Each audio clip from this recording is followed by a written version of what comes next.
Hey, it's time for Drive Time again, where your comic book pal Chuck Dixon, that's me, uh, kind of talks to you while you're doing something else more important than anything I have to say. I'm kind of keeping you company while you drive or at work. Um, you know, think of me as that guy that is talking your ear off but never manages to get you the tool that you asked for. Uh, Always comes back with the wrong one. That would be me. But I got lots to say, and apparently you guys like listening to me ramble on. So I'm going to ramble on for a while. How about that? Sounds like a bargain, sounds like a deal. If you don't like it, you can get your money back from someone. Okay, speaking of that dumb guy that always brings you the wrong tool, um, the movie A Working Man is still in theaters, I believe, by the time you hear this. And, working its way down the box office charts, but doing well. Had a good run, had a good run. So the movie's still out there, and you can always read the book. The book will always be there on Kindle, audio, and paperback. So see the movie, read the book. So today's topic is ignorance. What is ignorance? Will Rogers defined ignorance as something that someone else doesn't know, but you found out 5 minutes ago. So, ignorance is a lack of knowledge. There's a great scene in Malcolm in the Middle, a TV show, in which Reese and Malcolm, someone tells them some interesting, either historical or scientific fact, I can't remember which.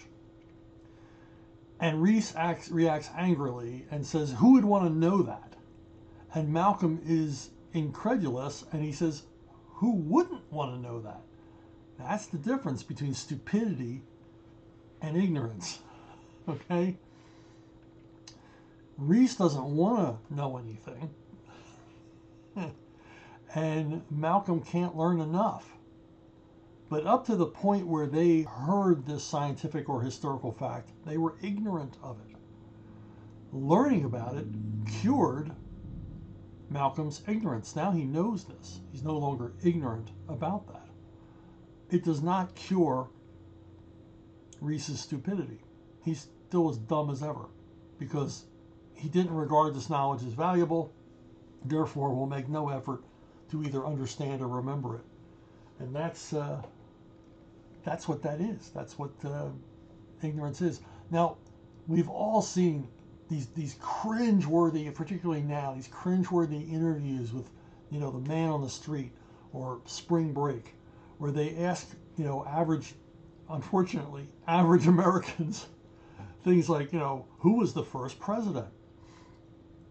And an astonishing number of people don't know. Now, you can say, well, they picked them out of the crowd. They interviewed 100 people, and they picked out all the dumbest answers. Well, I'm going to tell you something about TV production. It's rush, rush, hurry up, get it in now, get it done, get it done, get it done.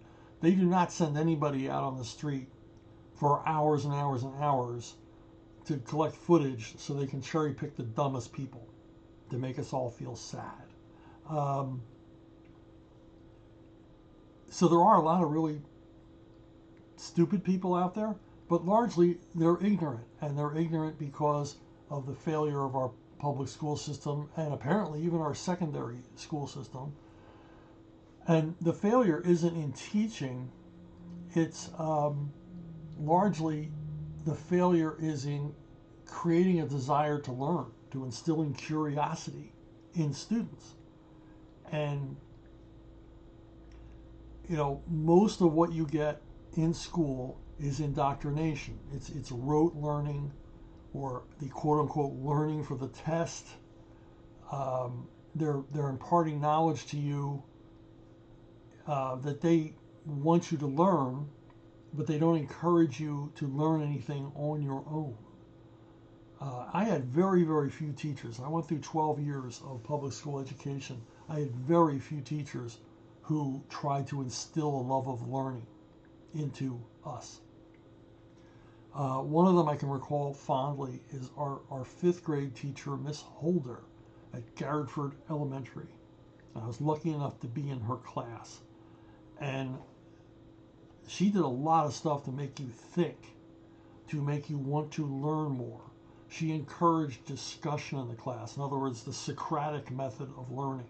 Not just sitting there passively listening, but actually engaged with the teacher, asking questions, back and forth, discussing things with other students. It was a livelier classroom setting. And one of the things she did to encourage us to learn more, to be more curious, was just under the ceiling around the classroom, she ran a timeline, a historical timeline. And as we covered things in history, she would encourage us to write out 3x5 cards of events that interested us in what she had taught us. And then she would pin that 3x5 card to the timeline. And it would give us a context of how long ago each of these historical events were and how they related to the timeline, how they related to events before and after. And I remember I was so proud because I was homesick. I was homesick a lot when I was a kid. I was homesick, and I was watching TV, and there was a CBS special on Stonehenge, and I'd never heard about Stonehenge. And I was riveted to that TV in a way I'd never been riveted to an episode of Beverly Hillbillies. And I just watched that whole hour-long thing, and it blew my mind.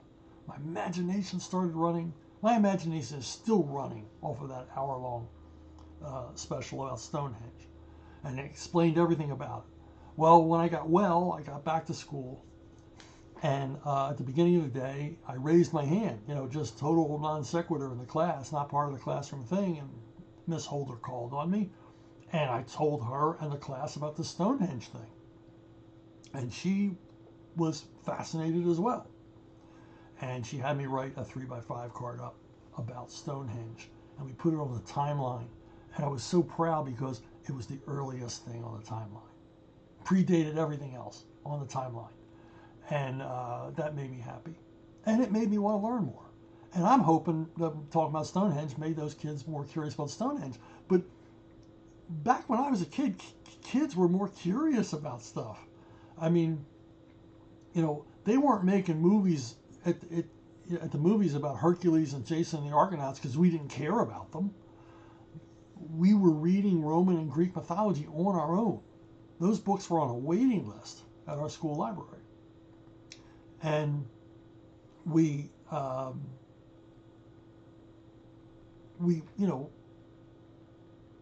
curious. We wanted to learn, and we wanted to know things. And as I said, when you're sitting there in a classroom or a lecture hall or whatever, and just passively listening to someone impart knowledge to you, showing you how to do, diagram a sentence, or showing you chemistry or mathematical formulations and equations and things like that, and you're passively listening, you're not necessarily learning. You're definitely not taking it all in. And after about 2 or 3 minutes, you're struggling not to zone out even if you're interested in the subject they're talking about. And they discovered that that passively listening to someone, lecture you or tell you something, and you're not allowed to speak, you're not allowed to interrupt, you're not allowed to ask questions, affects you on a hormonal level. Did you know that men lose testosterone by sitting and passively listening? And women have testosterone too, so they lose a little bit too. So if you're sitting there just being indoctrinated, you're not being engaged, your participation in the class is not welcome, then you're slowly turning into a girly man. And science has shown this. Another thing that science came up with recently I found absolutely fascinating was they're studying the IQ and grade levels and everything else of students who went through the COVID lockdowns. And what they're discovering is that students who were older, say, 8 years to 18, who were in public school during the lockdowns, suffered the most. They are however long the lockdown was, they're that far behind or more in their learning. Okay, so they have to catch up. Okay, we can kind of understand that. You know, they got out of practice. They missed a lot of classes. You know, in some cases, in some school systems, years worth of classes. And that's understood, and it's not unexpected. What was unexpected, and what we can really learn from, is that earliest, the earliest classes, kindergarten, first grade, second grade, and we're talking like, you know, 5-year-olds, 7-year-olds, they actually perform better. As they go up in the grades, they are not behind. They actually are outperforming the kids that went just before them. And they were in lockdown, but somehow didn't fall behind. And they don't really know why, but I think I know why. Because they weren't sitting in a classroom simply being given knowledge that they weren't going to remember anyway, because their brains are developing. The public school system doesn't feed their brains the way it should. So they were left at home, left to their own devices to play or watch TV or whatever it is those kids do at that age, and interact with other kids their age, just stay home with mom and dad, hang out with their family more during those years of lockdown. And apparently that engaged their mind more than going to school. I mean, that's my theory. I mean, I can't think of any other explanation that works. When my wife and I were discussing whether to send our kids to public school, private school, or homeschool, I said, well, let's give private school a whirl, which we did. And that didn't work out so well. Then we, well, what do we do? Do we send them to public school? And we really didn't want to. We were on the same page about that. And my closing argument was, I'd rather they stayed home and watched TV than went to public school. I think they learn more. So, and knowing my kids, they probably would have. And the proof was in the pudding. They homeschooled, and they did great.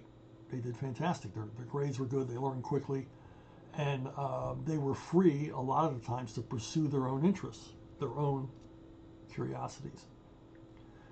And I think that's the most important quotient of intelligence for me, is curiosity. If you're not learning, you're going to continue to be ignorant. Now, you can't know everything, but you can try to learn something. You can try to learn more than what you know. I don't know if you've run into this, but most of my friends went to college. I didn't. And a lot of my friends that went to college, junior, senior year, a lot of them would say, I can't wait till I graduate, so I never have to read a book again. Now, I'm thinking, well, I hope you're not going to become a brain surgeon. You're never going to read a book again. I'm going to get that degree and I'm done learning. I got my credentials. I'm done learning. I don't have to learn anymore. Now, how do you go through life not wanting to learn anymore? How do you go through life being a Reese? I'd rather be a Malcolm. I'd rather constantly why is this? What is that? Who is that? And if you're not curious about things, you're not curious about people. What if you meet new people? Do you ask them questions? Do you want to learn something about that person and what they do? I've met so many people who had actually fascinating stories to tell, or really, really interesting jobs. And I just want to know more about it. Or people that come from other countries. And what was your country like? And how did you end up here? And do you miss it? And I've told you over and over again, if I meet anybody who's been in the military service, I pester them with questions. So I just want to know. I want to learn things. I don't want to be as ignorant as possible, which so many people seem to want to do. And so we can kind of forgive those idiot students at spring break down there on the beach, being made to look like complete morons by some guy interviewing them. Because most of them are ignorant, not stupid. And they haven't had a desire to learn instilled on them. And also, just a desire to observe. I mean, Who's the first president of the United States? And a lot of people can't answer. Well, he's on the $1 bill. Did you ever look at the $1 bill and go, who's that guy? Didn't you ever say, why is he on the $1 bill? I mean, have you ever heard the name George Washington? Have you ever thought about why you know the name George Washington? How does that work? How do you not just walking around absorb that knowledge? You don't even have to go out and look for that knowledge. It's there. People are talking about it in front of you. It's there in front of your face. It's part of the culture. Are you not part of the culture? Is our culture now a culture of ignorance? If you went to school, you know there were the kids sitting in the back of the classroom who mocked anybody who knew anything. You know, they made fun of the Urkel in your classroom. You know, he's an egghead. You know, he's a brainiac. Yeah, he is. And he's going to graduate school, and you're going to end up working for him. We had a kid in our school who obviously had some sort of emotional issues, and we all thought that he was mentally impaired. I won't name him to embarrass him, but at lunchtime in junior high, he used to tap dance on a table, and kids would throw money at his feet. It was just a big joke. And he would tap dance, and he'd be in another world, just tap dancing away on a cafeteria table. And people throw money at him, laughing at him. That kid graduated high school and was hired out of high school by IBM at $35K a year. Now, this was 1972. $35K a year is what heart surgeons were making. So we didn't laugh at him anymore. Because apparently he was a computer genius. Back when you had to work really hard to work on computers. You had to learn whole new languages. And it explained why we never saw him in class. He was always down at the computer lab. Always. All the time. So he was exploring his own curiosities. He wasn't mentally impaired. He wasn't stupid. And he certainly wasn't ignorant. He found something he was interested in, and he learned everything about it. And I just wish that the public school system and our secondary school system, and probably even a lot of our private institutions, would encourage a love of learning instead of just telling you stuff they think you need to know. I'll tell you a little story that relates to this. It's a shocking, even after everything I've told you, this story is appalling. I'm not building it up too much either. I used to live near this little town, little Mayberry type town called Kennett Square, Pennsylvania. And it's a lovely, like you can see, if you're watching this, you can see the picture. It's a lovely, and the whole town's like this. Lovely, real American small town. It's at the heart of an industry, and the industry is mushrooms. Kennett Square is the mushroom capital of the world. There are more mushrooms grown in the Kennett Square area, and I can attest to that, because when they would turn the soil once a month, you knew it. Everybody in the county knew it. But just a terrific place to live, fantastic people and everything else. Well, in this little town, inexplicably, was a military history bookshop. It was run by a young guy who's obviously total military history nerd. And it was this little shop crammed with history books and all kinds of, interesting stuff, and, military memorabilia and all that. And as I said, it was a young guy. The guy was like in his 20s. And I was in there one Friday. I went in there a lot. I went in there at least once a week, see what was new. And I'm in there on a Friday. And there's like 3 other guys in there, just like me. They're around my age. They're poking through books about Nazis and Napoleon and the Civil War, and we're all just, browsing quietly. Very, very quiet. And the owner is sitting behind the desk, the counter. He's reading a book. So quiet. Well, this woman comes in, and I guess she's in her 40s, and she's got a little boy with her. He's probably about 10, 11. And she walks up to the counter, and she says to the guy, "My son is doing a report about World War II at school, do you have any reference books that you would recommend? Okay, so it's a very small shop. We can hear every word of this conversation. And as I said, it's quiet. There's no background music. There's no noise. We can hear everything in this conversation. So the guy behind the counter says, yeah, I can get you a couple of general histories. You know, do you have a particular area? No, just World War II. He says, okay. Well, let me pull a few books and see what interests you. So he's going through the stacks, pulling a few books down. And I know every other guy in the shop is thinking, I could recommend a few. But we're all, we're book nerds, so we're not talking to each other. So we're not raising our hand. And so while he's gathering the books, the kid turns to this woman, his mom, says, who won World War II? And she says, what do I look like? A history book?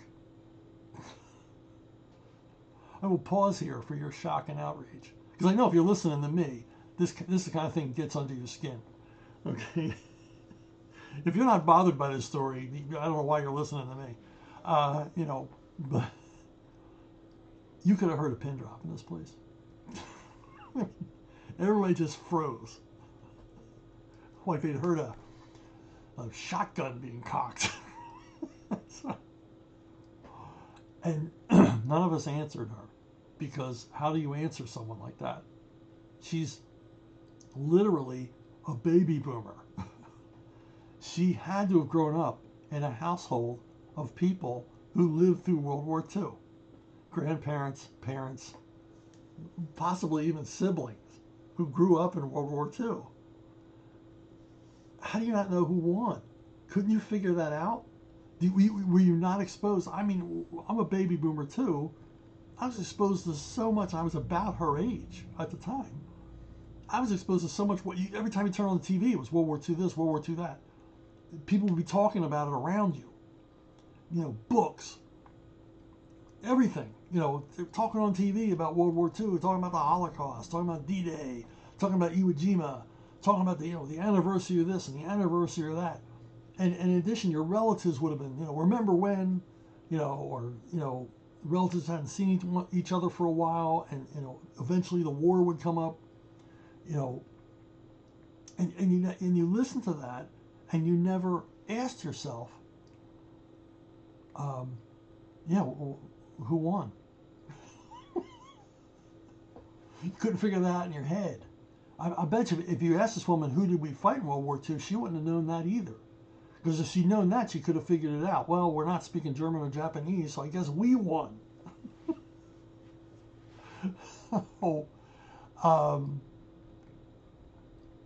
But generally, I mean, you look at a person like that, like if you're watching this, like Victor Davis Hanson is looking at you right now. It's like, how could you be this stupid? How could you be this ignorant? How could you not know that? Just walking around, absorb the fact that we won World War II. I still can't get over this story, as you probably have surmised. This story still shocks me. As I'm telling it to you, my shock and awe are rekindled. Oh, gosh. So anyway, there's one to think about, one to share, one to grow on. Tell this to your kids. Tell that story to your kids. Because I'll bet your kid, if you're listening to this, I bet your kids know who won World War II. So that's it for drive time for today. Get back to work. Keep your eyes on the road. There's a wrecked car in the shoulder coming up. I don't know if Waze or Google Maps is alerted to you to that, but that's happening. Got to stay frosty out there, my friends. That's it. I'll be back hopefully next week. I'll see you all then down the road.